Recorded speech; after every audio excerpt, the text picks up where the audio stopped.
Welcome everyone. This is really a rare treat for me to get to introduce one of my very favorite authors, Larry Gonick. I've been reading Larry's books since high school or junior high, starting with the Cartoon History of the Universe, which I'm sure many of you are familiar with. But if you're not, it's five books now. It's literally a masterpiece, spanning literally beginning with the Big Bang, and unfortunately he's caught up with the present day. So it was kind of a sad thing reading the last page, 2008, because there won't be more. But if you haven't read those 5 books yet, highly recommend them.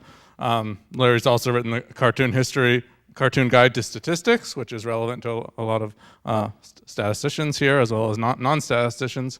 Cartoon Guide to Physics, Cartoon Guide to Chemistry, Cartoon Guide to Genetics, Cartoon Guide to the Environment, and on and on. And his latest book that just came out is the Cartoon Guide to Calculus.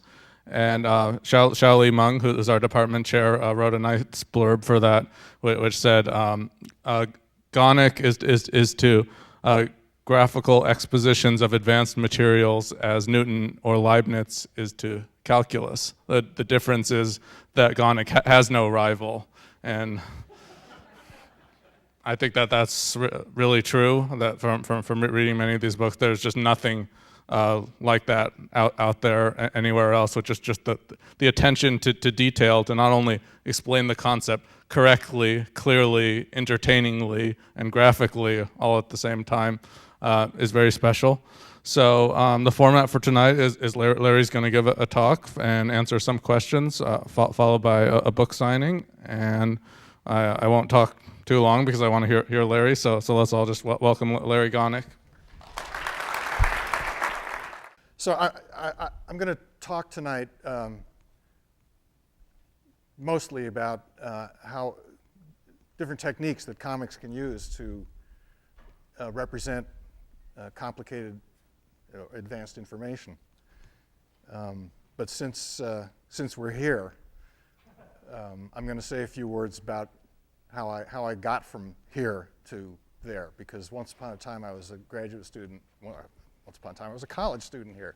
Starting a long time ago, I was a math major, and I was in math graduate school for several years. Not loud enough? Not quite. Do I have a volume control on this device? OAV? Just raise it up.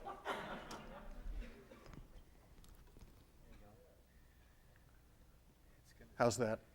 Better? Better? Better. Okay. And this was in the early 1970s when there was a lot of turmoil around this place. You know, this was towards the end of the Vietnam War. I had an apartment on Waterhouse Street. Actually, it was on Fallon Street. I'm sure none of you know where that is. It's an obscure little street, but right next to the Christian Science Church at the top of the Cambridge Commons. So there was nothing between us, you know, no sound barrier between us and Harvard Yard. And we used to hear breaking glass every night. You know, things were really pretty crazy. And a lot of people were dropping out of various things in various directions, and I was one of those, I have to say. But so let's sort of see how this could be, because I drew comics for fun, cartoons for fun. I had no concept that I could be a professional cartoonist. And in fact, I still think now what I thought then, which was that if I had to rely on my own imagination for ideas, that there's not enough up there, you know, to sustain a career. So, you know, what happened? So we start with this. Walt Kelly was the author of Pogo, which was always my favorite comic strip, and he said this thing, right, that a cartoonist is to a newspaper as a barnacle is to a ship, and you know, since that time, you could add, you know, as a barnacle is to a sinking ship. So, you know, and that's where comics appeared mostly in those days. So there's this thing, you know, it's like they're in newspapers. That's a kind of a strange business, and I still to this day don't understand how a daily cartoonist comes up with it. So this is Kelly. So this brings me to, influence number one. This is a page from Pogo. Pogo, for those of you, how many people here have never heard of Pogo? Wow. All right, Pogo was famous as a comic strip of political satire in the 50s and 60s. But what I want to show is, that it was also a great comic strip of slapstick. I mean, his drawing's amazing. He trained at Disney. He drew with a brush. He's got this incredible springy line. The characters have life, and it's full of wordplay. The density of the words on the page was something, that sort of gave me license to do what I do. So let's start with that in the second row. So what's happened here is that for some reason, the bear has been thrown into the drink, and he's been pulled out, and he has this kettle on his head, or he comes out and lands in the kettle. So he's upside down. He's certainly alive. And in the second row, in the second panel, Albert the alligator is saying, "Let us saunter on home for lunch, after which us will," right, Southern slang, "us will return with pitchforks, crowbars, and," what does that say? Oh dear. Oh, and maybe a little gunpowder. And also dry the boy out in there, right? He says, "Like the good neighbors us is." And then Pogo and Turtle come along and say, "Looky there, Pogo, somebody was fixing to cook a grizzle bear. So let me borrow the loan of your lawnmower. In a minute, I'll have this old bear mowed clean as a newborn babe." So, I mean, what a great image. See, you don't get that in comics today. Upside down bear getting its bottom mowed with a lawnmower. All right, so this is another one. This is from 1957. This was an industrial comic book put out by the Lufkin Rule Company that was educational. It was a history of measurement. And I had this as a kid and loved it. This copy, actually, I stumbled on this in Cambridge back in the 1970s at the Agassiz School up on Oxford Street. They were deaccessioning this thing, and I saw this on the rack, and I said, "Can I have that, please?" And they said, "Yes, you can." So I have it. I can scan it. And what was wonderful about this is that it was kind of zappy. It had some humor in it. It was pretty lively. So this is all about how nuts the French went with decimals, and Lavoisier was executed for various reasons. So that's that. All right, here's another one. So there I am. I'm drawing. These are kind of what's stirring around in the back of my consciousness. And I guess it was about 1971, a guy called Steve Atlas came to town. He had been in Latin America for some years, and he had brought back with him this. This is by a Mexican cartoonist who signs himself Rius. His real name is Eduardo del Rio. And he does things in that style that are educational. So there's a double-page spread from Rius. This is about Cuba, right?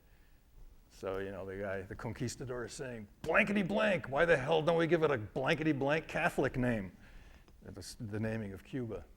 One of those who wants to get in good with the priests proposed they name the island Ave Maria, and so it was approved. Thus it seems very odd to us that the island is now called Cuba. It seems like there was some sabotage by natives who were atheists of sorts, and so on. Then you get down here, right? And it was impossible to count the Indians. They wouldn't stay still, so they patented a system which the Yankees later copied, and after counting all the cadavers, they discovered that there had been more than 1 million Indians in Cuba. So this is a history with a definite point of view. You can see how this was it was pretty tasty at the time, and beautiful drawing, So this guy, Steve, wanted to, he says, "There's nothing like this in the United States, let's do one." So he'd written down 10.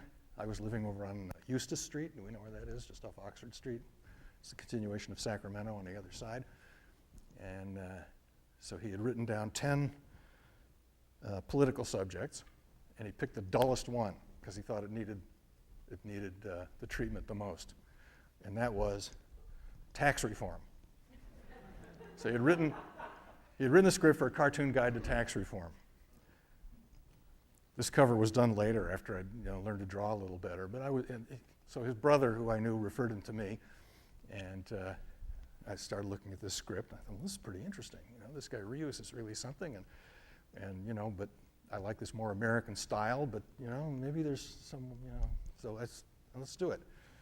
So we got to page 2.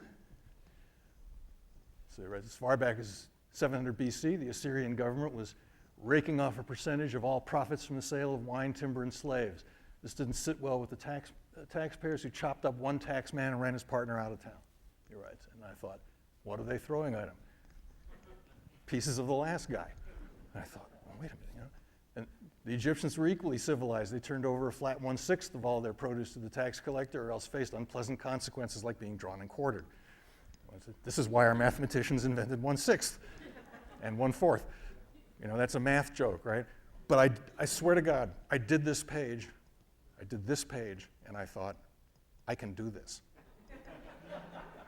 And that's Steve's prose, and my jokes, and I thought, this is a way to do comics that doesn't rely on this, right? There's infinite supply of information out there. If you do nonfiction, then you can do comics. And I proved to myself that I could at least execute the pages, and they looked okay, and they were funny enough to satisfy me anyway. So we did this book, and here we have to jump. Unfortunately, it got seen by the editors of what is now the Boston Phoenix. At that time, it was called Boston After Dark. Phoenix was a different paper, and they asked me to do some things for them, and I proposed to do a weekly strip, and they bought it. And when I got that weekly strip, my first, every weekly paycheck for comics, I dropped out of the math department upstairs. And Professor Bott said, "Don't do it. You'll regret it." How many people here, who's heard of Tom Lehrer? Okay, a lot of people have heard. He was a math dropout who became a satirical songwriter. Bott said, "Look at Tom Lehrer now, he's miserable." And it was true at the time, but then Tom Lehrer got happier, his career, he had a sensational rise, and then he kind of was eclipsed, and then he came back. So I didn't let him stand in my way. I might add, by the way, I've said this many times, but I don't know if I've ever said it out loud at Harvard to a Harvard audience. What I'm describing happened while I was in graduate school. I didn't draw at all during college, and I would say that the reason for that is that Harvard is a toxic environment for creativity. Simple as that. There's a powerful emphasis here on critical thinking, and this stands in the way of getting to step 2 of any, once you have an idea, you have to sort of free associate into other ideas. You can't take that idea that popped out of you and submit it to critical analysis at that stage. You have to have many ideas, and sort of sift them and so on. And that sort of playful process of letting things bubble up doesn't work very well here. At least it didn't for me, and I think that was probably true for a lot of other people at that time. I'm sure now it's completely different.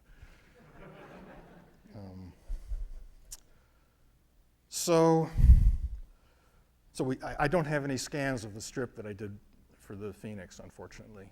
I was trying to dig around for them at home, but they're buried. That strip was eventually dropped for political reasons. There was a union drive at the paper, and we lost, and almost everybody who was active in trying to organize it lost their jobs. But this was coming up on 1975, which was the 200th anniversary of Paul Revere's ride, and it turned out that the Globe was looking for some kind of feature to do for the Bicentennial, and I had this idea to do a history of colonial Massachusetts. And so they hired me, and for a year and a fourth, I guess, I had a Sunday half page in the Globe called Yankee Almanac. This is well into it. Most of it was about colonial Massachusetts. So the first year was about colonial Massachusetts. First day was actually the 200th anniversary of Paul Revere's ride. Excuse me. So I'm not going to bother to read this. What's interesting about this to me is that I kind of redesigned the normal Sunday layout so that it's 3 pages of it's three columns, and then there's this footnote. It so happens that Sunday strips have to be designed so that you can take them apart and lay them out in different ways. So every Sunday strip can either be a half page, a third of a page, or a quarter of a page, depending on what you add or subtract. So this is a half page. If you take the footnote out, it's a third of a page. If you cut the footnote in half and stack it up over there, it's a quarter of a page. And I like that format of the footnote because you always get this extra little story. This particular strip is something from American history that you probably never learned. And the reason it's not taught is that it sort of shows you how the revolution was actually revolutionary. The people behaved unreasonably. So when the Declaration of Independence was first promulgated, a certain number of the colonies had to adopt it in order for them to be willing to go forward. And the reason they adopted it was that all these guys poured into the state houses and basically, armed men came into the state house and suggested that the state governments deliberate this, and under this intimidation, they got enough colonies to ratify. Stuff like that made the globe uncomfortable. This is another one, I like this one for the use of color. This is Benedict Arnold in green, so you see the way that kind of takes your eye from that diagonal to that diagonal. So he was the hero of the battle of whatever this was, Saratoga, I guess. And it was partly, I'll go down in history. It was partly his disappointment at not being recognized for his great valor that turned him against the colonial side. All right. So time goes on, and the strip ended, and I thought I need more scope, right? I can't constantly be doing things that end. So I thought of doing a Sunday strip that was a world history, and it would be a lifetime project. And then I discovered you can't sell a Sunday comic strip only. It's just impossible, because that ship really is sinking. Space is at an incredible premium in newspapers, was then, and now, of course, it's impossible. So I went out to California, met Gilbert Shelton, the author of the Fabulous Furry Freak Brothers. How many people here have never heard of the Fabulous Furry Freak Brothers? Wow. How many people here have never heard of R. Crumb? Everybody's heard of Crumb. Never heard of R. Crumb? Wow.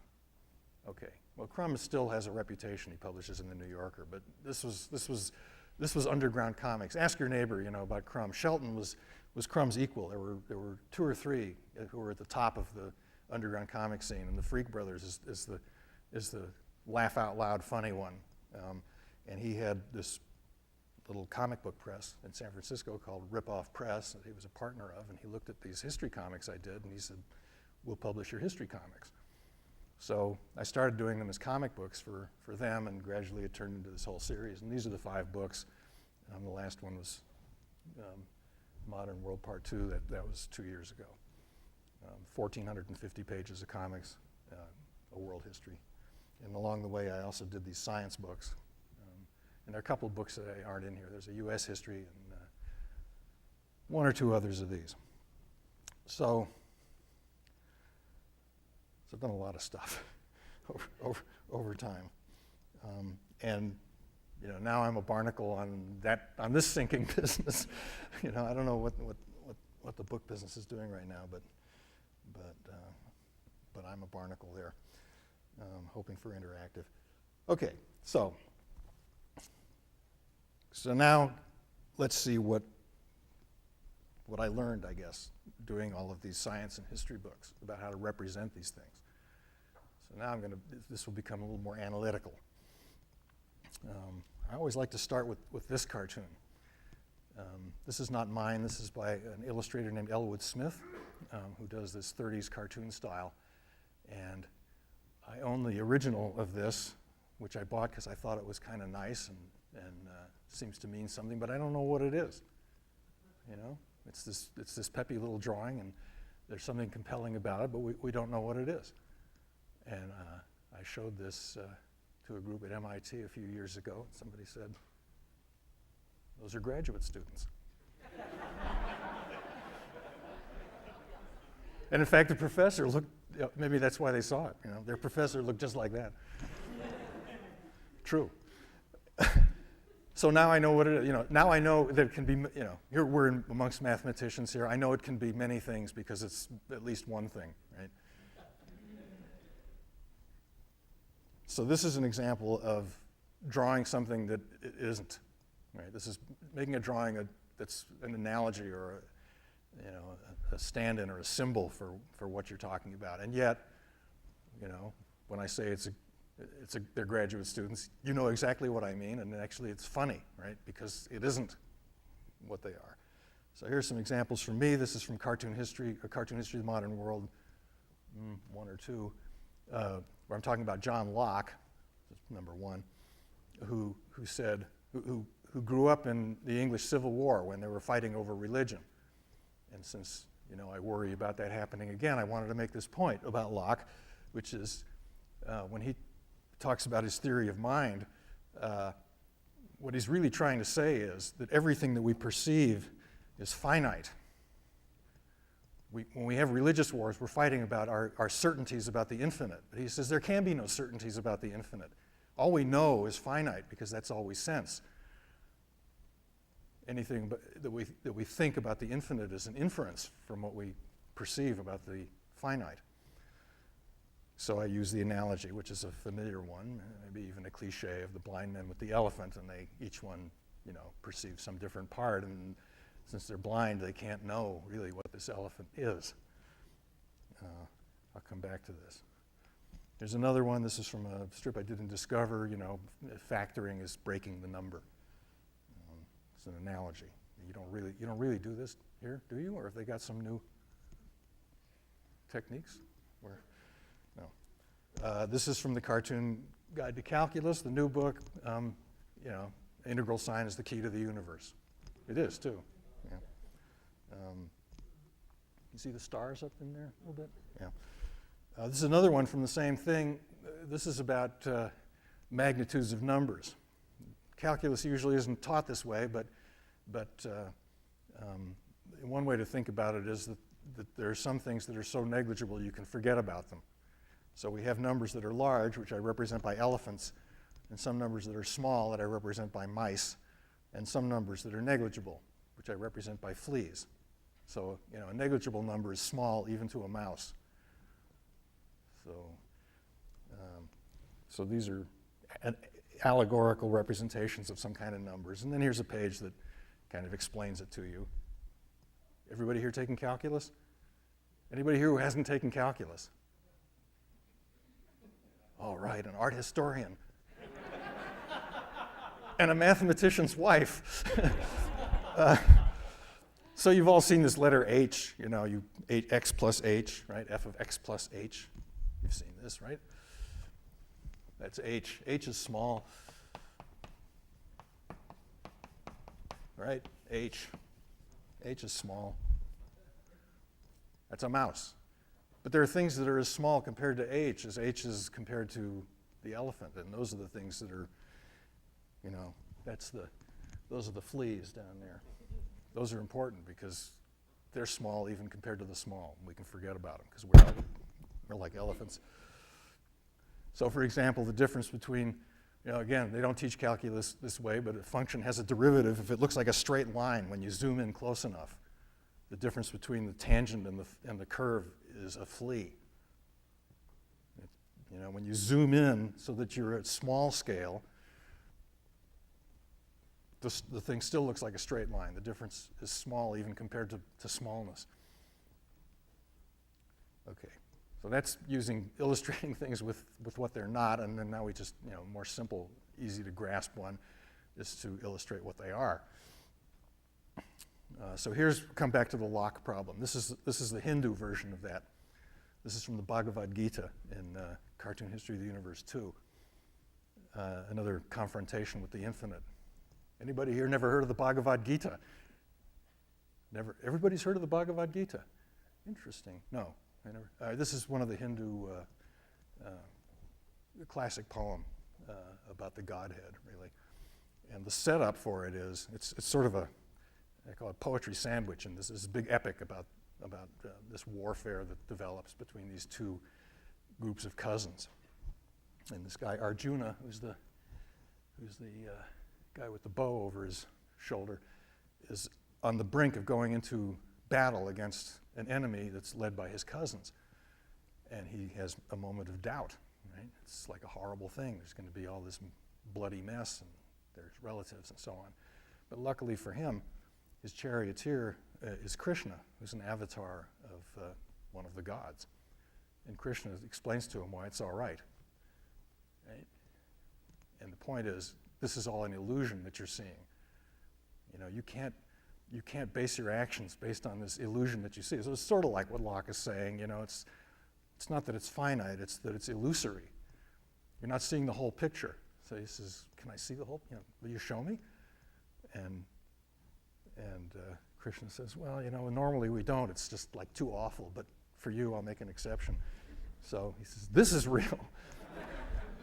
And he gives him this vision of this monster with 1,000 mouths, with 1,000 tusks in every mouth, and you know, and shows him that this battle is just a small thing, an enormous process of cycling, you know, being born and dying and so on, and we're in this thing that's too big for us, and all we can do is accept the role that we've been given and fulfill it to the maximum capacity that we're able.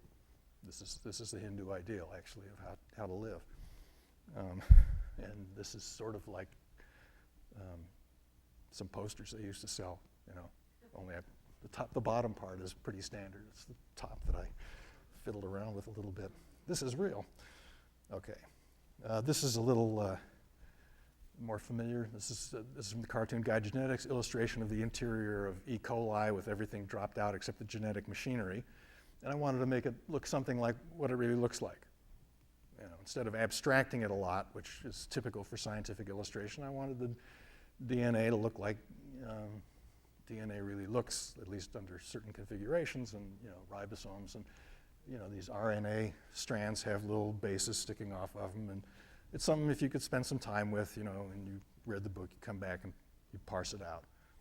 There's some, yeah, I guess some proteins floating around. Here's another one. This is not the most beautiful page in the world, but I think it's to me, it's one of the most valuable lessons, represents one of the most valuable lessons I ever learned, and that is that by putting in all of those carbon, this is RNA with the bases. I didn't bother to draw the bases as they're configured, but I put everything in the backbone, and which you know, this is not necessary. Right? The idea is that sequence of letters, but what happens is that by putting in everything, you take advantage of the inbred neural circuitry we have that looks for texture, you know, and kind of understands things by differences in texture and other things that I'll show you in a minute. So it's actually easier to see this in some way than just having an amorphous strand like that with the things coming off. And again, you know, it kind of pops out at you, but then if you wanted to spend a little time with it, you can see that structure, and you can see that, you know, first of all, you can see that the riboses have that oxygen sticking off, like under the A down there. So it's ribose and not deoxyribose. It has the oxygen. And you can see that it's asymmetrical and looks different going that way than it does that way, things like that. So you get a lot out of not over-abstracting. That's the lesson to me. Okay, that's illustration.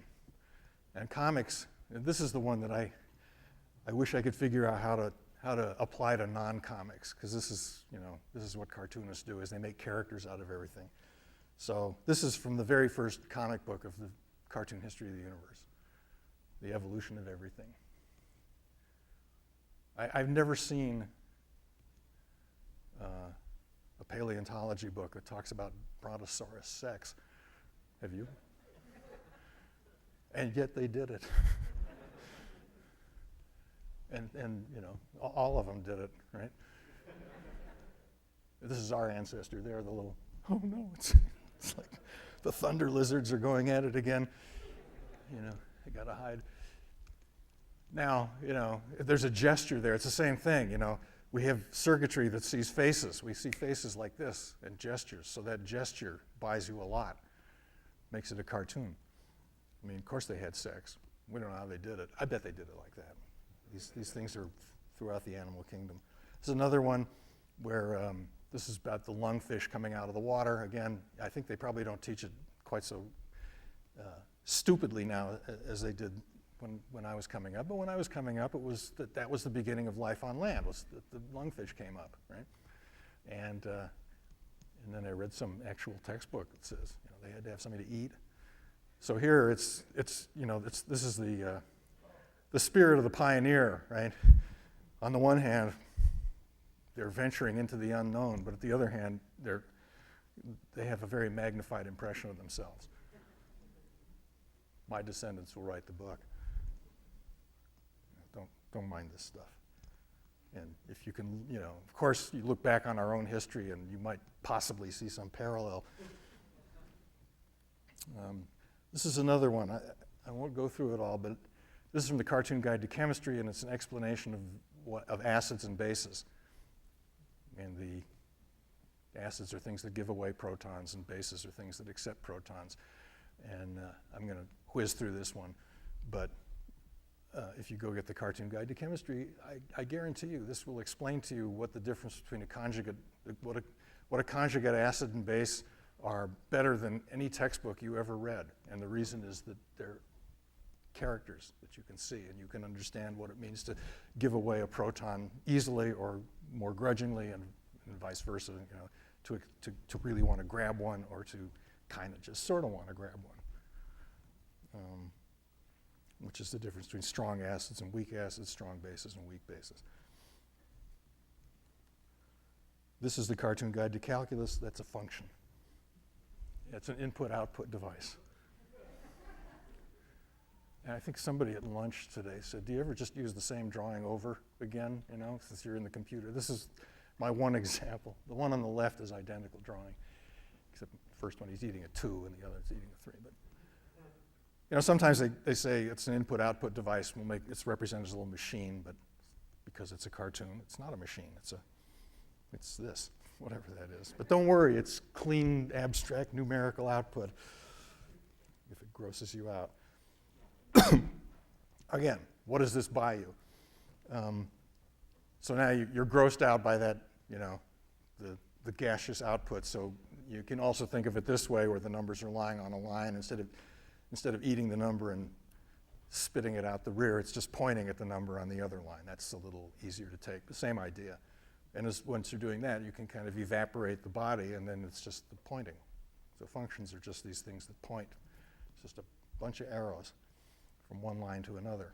Now, you always draw them with the lines like this to make graphs, but this isn't a bad picture for some purposes. And so everybody here's taking calculus, right? I tried this. Here, I'll give you a little competitive oomph. On a week ago Friday, I asked this question at Stanford. And so let's see if anybody here can, what's the derivative in that picture? Anybody? No, none of them got it either. Yes? Yeah, it's the scaling factor. It's the scaling factor. It goes up or down. Scaling factor. So what you can see here is, the inverse function is gotten by reversing the arrows. So the inverse function must have a derivative that's 1 over the derivative of the function, because you're just unscaling, right? F scales it up and F inverse scales it back. And for the chain rule, this is there is no picture in your calculus book that illustrates the chain rule. But if you scale up by 2 and you scale up by 3, well, by God, you better scale up by 6, right? Composition scales up by the, or down, or it can flip also, of course, negative derivative, but scales up by the product. So that's the picture of the chain rule.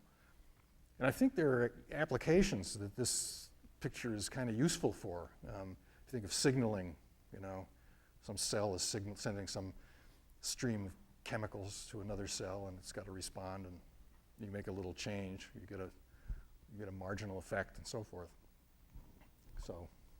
So that silly, use of the character or the input-output thing actually, once you really abstract it, delivers you a useful picture.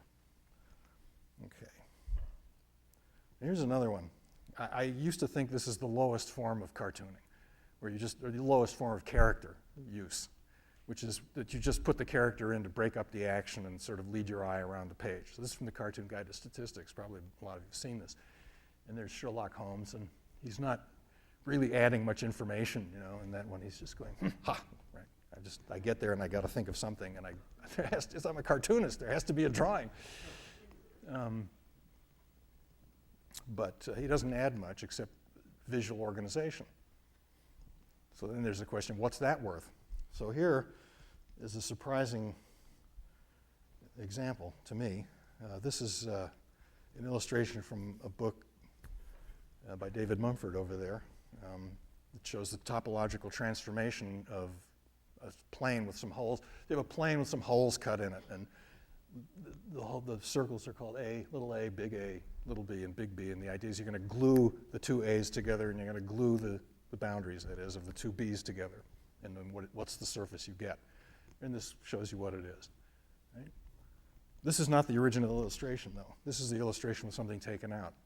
This is the original illustration, because I conceived it as there's somebody doing this pulling. So first he adds the point at infinity, and then he kind of stretches it around, and then does that, and so forth, and you see, right? So, compare, right? Isn't it like a zillion times? Isn't it 10 to the something? Isn't there some factor by which this is easier to see than the other thing? There's extraneous information in there, It's disabstracted in some way. But again, our neural circuitry wants to see cartoons. So anybody here heard of the Caricature generator? This is an MIT project of, 10, 15 years ago. It's a piece of software that takes a photograph of a face and distorts it somewhat. It makes a caricature, a line drawing. And the experiment consists of the following thing. You take a bunch of famous people, you generate caricatures of their photographs, and you show them to subjects. And they recognize the person faster from the caricature than they do from the photograph. Right? There's something going on up here that's cartoony, and not just in my brain, but in yours. We look for people, we get expressions, we have some kind of stripped out representation of faces. We remember certain features and in an exaggerated way, and we're kind of hardwired to do cartoons. That's why I said, when I started the cartoon history, my slogan was, history as it really happened, in cartoon format. Okay.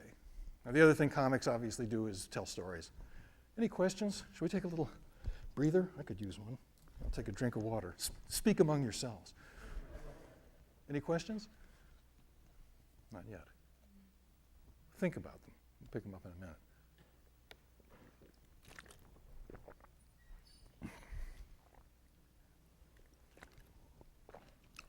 Uh-oh. Okay.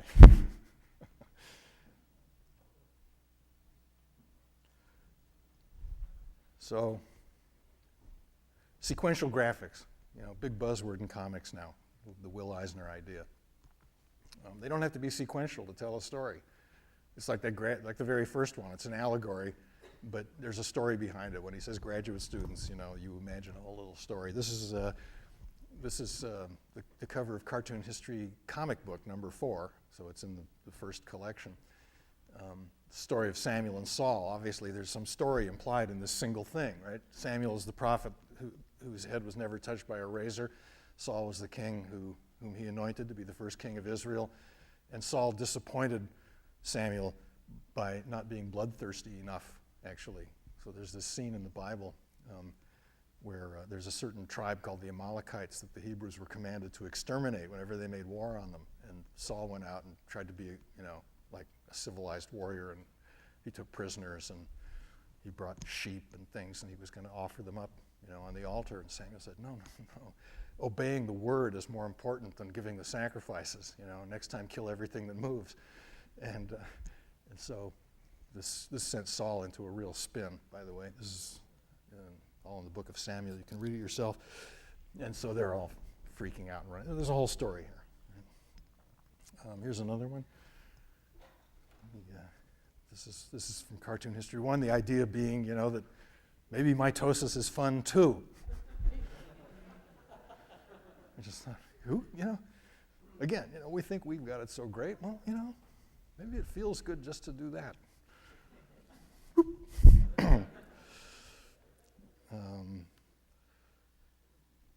After I gave one of these talks at a conference once, the art director of a major medical journal decided to try and use sequential illustrations in this medical journal, and this was the first one she did. It's about as bad as it gets. You can't tell who the character. You don't know who it is. Whose story is it? That's the thing about narrative. They're stories. Stories have characters. We want our stories. So there's no story here because we don't know whose story it is, and I'm not going to bother going through it. It's just that I'll tell you it's about the concentration of phosphate ions, and see if you can find anything that represents either the phosphate ion or its concentration. This is from the Cartoon Guide to Genetics. It describes enzyme action. At that time, it's changing somewhat. The standard way of illustrating an enzyme was a sort of a lock and key representation, very abstract, that concentrates on the fact that the substrate over here, this little guy, fits perfectly into a slot. There's a specific association between these two. But what it omits is that when enzymes do this, they actually have these changes, and this has a lot of consequences. So again, if you make it more character-like and more realistic, you get more story, and it's more fun to look at too. Who wants, I know there was Pac-Man. How many people here have never heard of Pac-Man? Everybody's heard of Pac-Man. That's weird. Why is that? But you wouldn't want to read page after page with drawings like that, I don't think, unless the text was incredibly witty. See, this way I can get away with unwitty text. Anyway, so here's an example of why one reason that's important. This is an example of a kind of enzyme called a topoisomerase that changes the topology of DNA. So this particular kind, if you have, for example, if two DNA loops, rings are linked together, this can unlink them. And it does it with all these hinging mechanisms, where it grasps one and then grasps the other, and when it grasps the second one, it breaks the first one there and passes through and so forth. So what was above becomes below. And this movement of the enzyme is critical to its function. I read your book on genetics. I don't remember seeing. No, this was from Discover magazine. I did a monthly 2-pager for them. That was like a piece of science reporting in the form of comics. More from the origin of sex. This is, the same way you never hear about Brontosaurus sex. The evolution of reptiles from amphibians is always just described as coming halfway out of the water. Amphibians kind of live halfway in the water, but in fact, it's the transition from fertilizing eggs after they're laid, the way fish do, to fertilizing eggs before they're laid. This is a major behavioral transformation for which we can all either be grateful or not. I don't know. It makes life a lot more complicated, seems to me. Okay. So, you do all this stuff, you have characters, you have story, and then there's the question of whether that's the way the world really works, and then you have serious scientists and people who run zoos and things like that, berating you for anthropomorphizing these things, making them like humans. So I will now give you an example of, here's one. It's like sometimes a function eats takes as its input the output of another function. No, it's gross, but they're not bodily functions, it's abstract. So the expression on that second function, is not strictly accurate. They don't care. This was one about, also from Discover, about elephants that use tools, which they do. And behavioral or ethologists or whatever these people are who study animal behavior are very interested in tool use because it would seem to imply a capacity for foresight and planning and perhaps abstract thought. If I do this, then that'll happen. Anybody ever seen this amazing video of the crow trying to get the bucket of stuff out of this crow takes a wire and pushes the wire against the wall until the wire is curved and then uses it as a hook to go down and makes the tool, picks up the bucket by the handle. There's some amazing video of octopi too, doing things that are just blow your mind. Coming up out of the tank, slithering across the floor, and grabbing things out of the tank over there. So here, elephants are using tools, and I want to represent that they're conscious in some way, and I cheat. I give them, I put words and I put thoughts in their heads that are expressed in words. This can't be. So I allowed myself to do this, which really bothered some people. So in this case, the elephants were confronted by poachers who put a fence across their natural migration route, and they were kind of upset about it, and they needed a tool, right? So the elephant is thinking, fence and way, need big tool. And the solution is use small elephant. And she did, right? I mean, that was the again, it wasn't quite that violent, but just pushing, I have a saying, by the way, goes like this: when in doubt, draw an elephant. I really like to draw elephants. And I'm always in doubt. So that's anthropomorphism. And then and then when the objection is raised, I also say, don't you anthropomorphize people? Like those things slithering up, the lungfish coming up. Don't we flatter ourselves that our motivations are more complicated than they really are? Don't you see people all the time as something comes in here and comes out there?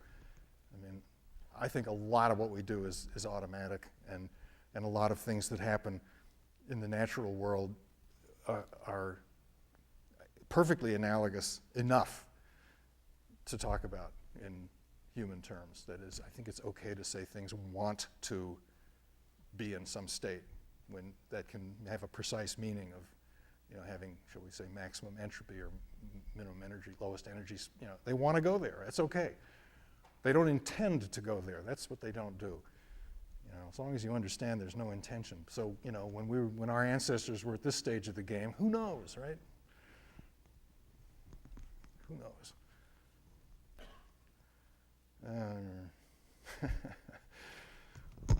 I guess this is the ship that isn't sinking. It's the ship that's going to sink all of us content providers.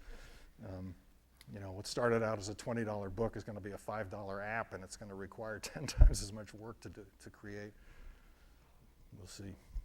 I did some online comic strips. I was hired by a site that caters to database administrators, so I don't know if these are funny or not. Got a couple of them in here. Derek is the database administrator. He's a robot. He's surrounded by programmers who are all children, pesky children. So this is Derek at his worst for having a job interview. Tell me, Derek, where would you keep the backup of the network settings? None of your business. Why do you think it's important to monitor user activities and privilege? Users are the enemy. What would you do if you discovered a user committing a security breach? Crush him with the mighty claw of vengeance. And what would you say is your best characteristic? I make a good second impression. Should I read them? Or see, this is in the back. Can you read these? I mean, I'm getting laughs from somebody's ahead of me. I don't know. This is about moral complexity.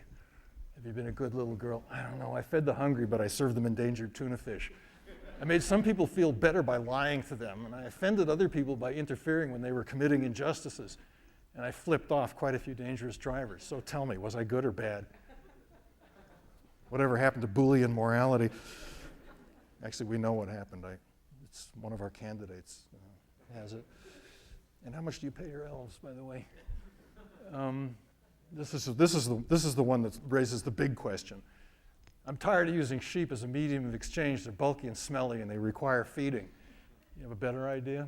I've just invented a new technology called money. Let me see. Money is durable, portable, and low maintenance. You can carry it in a convenient accessory bag. Isn't it the coolest idea? And how do you sheepize it? Print ads, you know. So how do you sheepize it? That's the question for me and everybody else right now. You know, how many people here believe that information wants to be free? You're not young enough. So that's interesting. I would have expected more hands. That's sort of encouraging. Well, that there's there's this combination of sort of inexorable force in that direction, and that it's right and just, and that information is. I mean, I had this experience. So this thing was like a promotional deal for these people, right? So they were paying me out of, I don't know, probably their startup capital. So 80 weeks in, you know, they took another look and they said, we got to cancel the strip. But because it's online, I have a discussion forum. You know, readers could post things. So I could go on the discussion forum and say, you know, Mayday, the strip's going to be canceled, you know. But listen, you know, if everybody here pays 50 cents, you know, would you be willing to pay 50 cents a week to keep this thing alive? And I'm going, you know, I know how many people are reading this. At 50 cents a week, you know, I'd make a lot more from each of these readers. I'd make a lot more than I'm making, actually. And you could just practically see them recoiling. I know, you know, you're not supposed to be able to see these emotions, you know, in print on a screen, but believe me, you know, the idea of paying for something that comes over the internet, it just disgusts people. You know, and then they would say, well, why don't you collect them in a book, you know, and sell them at Pass. Pass, it's the database administrators meeting in Seattle. To me, what's the difference, right? You buy a book, but you won't buy a weekly feed. What's that? Something weird going on. And I don't know what it is. How many people here have heard of Bob Dylan? Oh, okay. How many people understand the reference? A couple. There's something happening here and you don't know what it is, do you, Mr. Gonick? Okay, so this is a PowerPoint presentation. You have to have bullet points. There are my bullet points. I just added one, actually, because of that last, up until today, these bullet points lacked that one in the lower right-hand corner, you know. So the point of this is that when you go to create this stuff, right, it's not like bullet points. It's all mixed together. You know, you've learned these things and you have these ideas, but it's this mishmash. And, you know, that's what it's like going in, and it's kind of what it's like coming out. But it's true that sales is disjoint from it, and it's the thing that, you know, that you kind of, it's at a certain point, it's like what you have to think about. And that's the one that has all the question marks on it, because everything's changing rapidly. 6 months ago, a traditional textbook publisher, trade publisher, wouldn't consider making software. They distinguish an ebook from an app. Absolute wall in between. Different marketing. Their marketing departments don't understand apps because they're sold in the App Store and not in the Kindle store or the iBook store. Last week they changed their mind. You know, someone from Apple came to HarperCollins and said, "We sell educational apps. You got stuff that can be an educational app?" I said, "Yeah, we got Gonick." You know, so last Wednesday I met with the digital marketing director there, and then, you know, they want to do an app, and I'm going, an app costs less than half of what an ebook costs. How's this supposed to work? And you got to develop software to go with it. You know, it's most unsettling. I don't know what the answer is, but there we are. So the word I like to use to summarize all this is this one. And the way I like to deal with it is this one. So that's it. And now, any questions?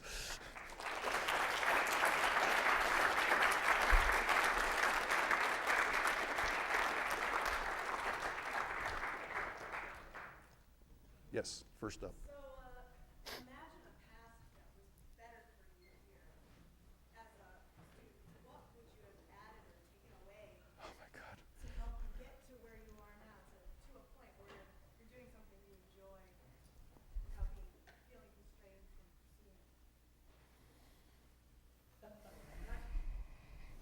I really don't know how to, I honestly, I'm not trying to be coy. I do not know how to answer that question. You know, you're asking me to, you know, reform an institute. I don't know. You know, it's like,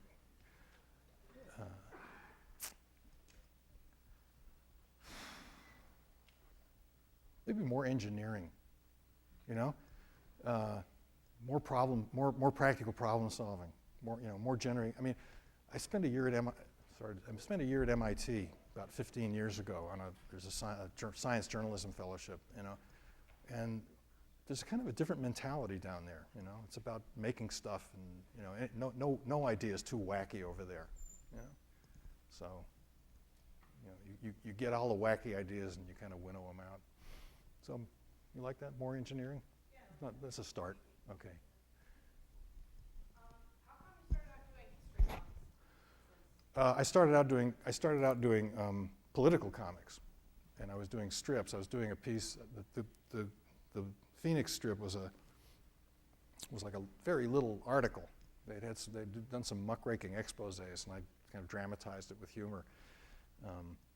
So I was doing political strips, and I just found that history worked really well, you know, as a way to do politics.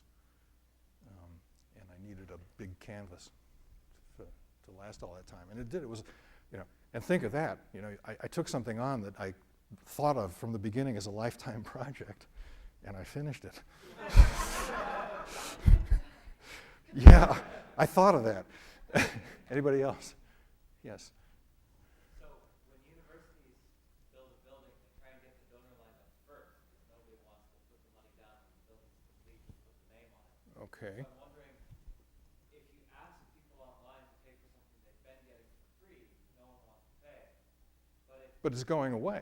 But if you ask people to put the money in for something that doesn't exist yet, this Kickstarter idea, do you think that's any different? Do you think people might be more willing to support this kind of art? I don't know. Let's vote. I mean, I have no idea. What do you all think?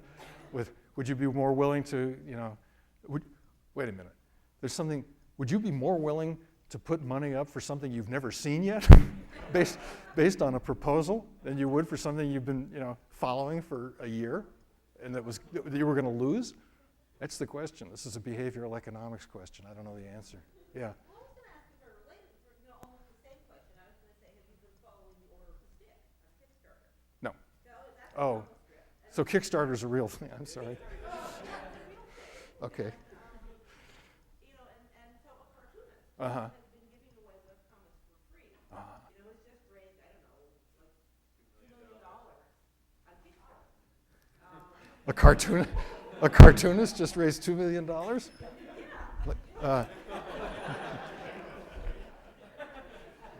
I don't have an internet connection, so yeah. All right. Where's my? You know, and I pledged $26 towards that. Huh.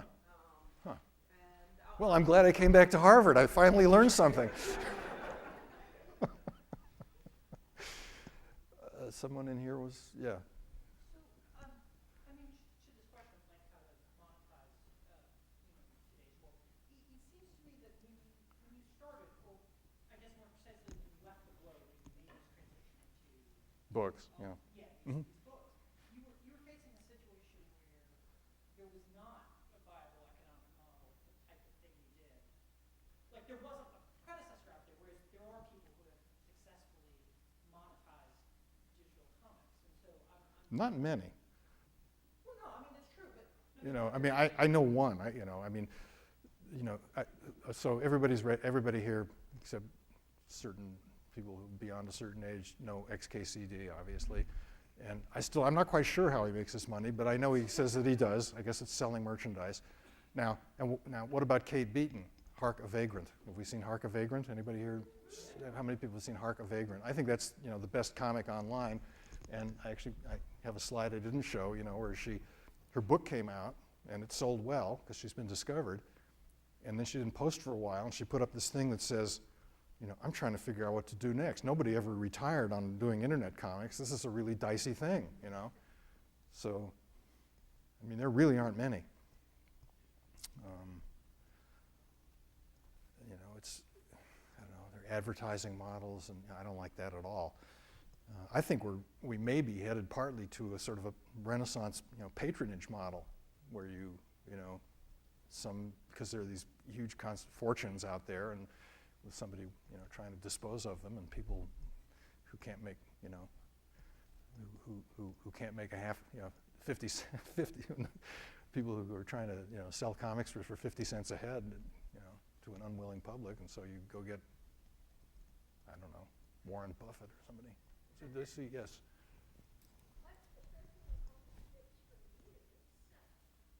What's the question exactly? Why did I start doing comic strips for Muse?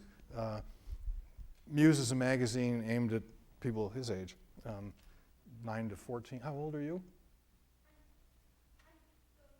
Yeah, okay, so you're between 9 and 14. Okay. This is a magazine that had high aspirations. It was supposed to be, sort of really a magazine of culture for kids, and they had some association with the Smithsonian Institution in the beginning, and had access to their mailing list, actually. And so when the magazine was being planned, they called me and asked me to develop these characters, and I submitted the stuff, and they liked it. So this is now 14 years ago, and I've been doing their monthly comic strip ever since. This is the only thing I do that's not, it's like those last ones. It's just story. It's not nonfiction, It's just characters running through a story. Alan. Jackie Onassis played some role in the beginning of your career. How many people here have never heard of Jackie Onassis? Really? She was President Kennedy's wife, widow, and a fairly remarkable woman. After Kennedy was assassinated, she kind of thrashed around looking for something to do, and she landed in publishing. So she was an editor at Doubleday, and these first comic books that I did kind of went round, and then somebody who knew her kind of threw these comics at her, and Doubleday bought them, and so she was my editor and changed my life, actually. This is an interesting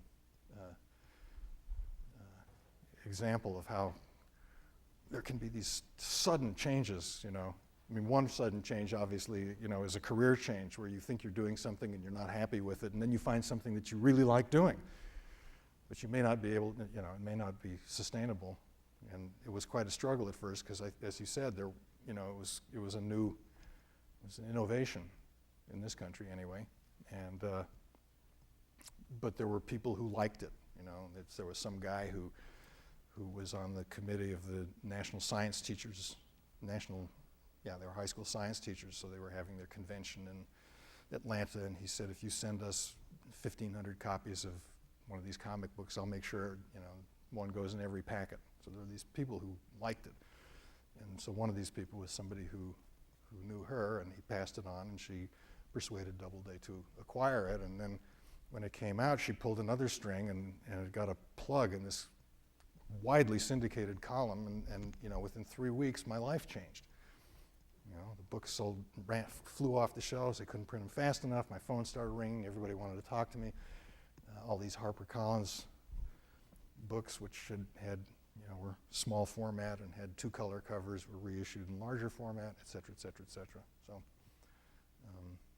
I won't bore you with the details, but I will say this, actually. In Cartoon History 1, I had a kind of a Marxist interpretation of the origin of the gods. That is, there were powerful leaders who imposed this on the people who followed them. It's kind of a top-down idea, and a little cynical, perhaps. And so, in fact, there are many examples in Roman history of emperors who were made gods while they were still alive. And indeed, I think the Pharaoh was divine, and they had enormous power. Right? And then I had Jackie Onassis as my editor. And then when the second book was in process of being put together, she was ill with cancer. and she died just before it came out. And I revised my view because she was a powerful protector, right? In the world, there are hierarchies. You know, there are protectors and there are the protected. This is just the way it is in the world. You know, you don't have that much sense of it here, but you know, as you go and it's like a mentor, right? Well, imagine if your mentor was an incredibly charismatic person who everybody knew and, you know, could pull strings and change your life, right?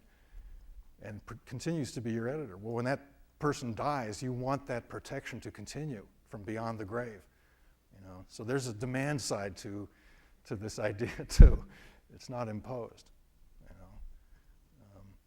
Actually, in ancient times, often enough, when the king died, all the followers would be put to death, you know, so they wouldn't have this problem. Those people who are still looking to the previous administration for protection, right? But they don't do that anymore. Maybe that's a good place to end. Serious note. Thank you very much for coming. It's been fun.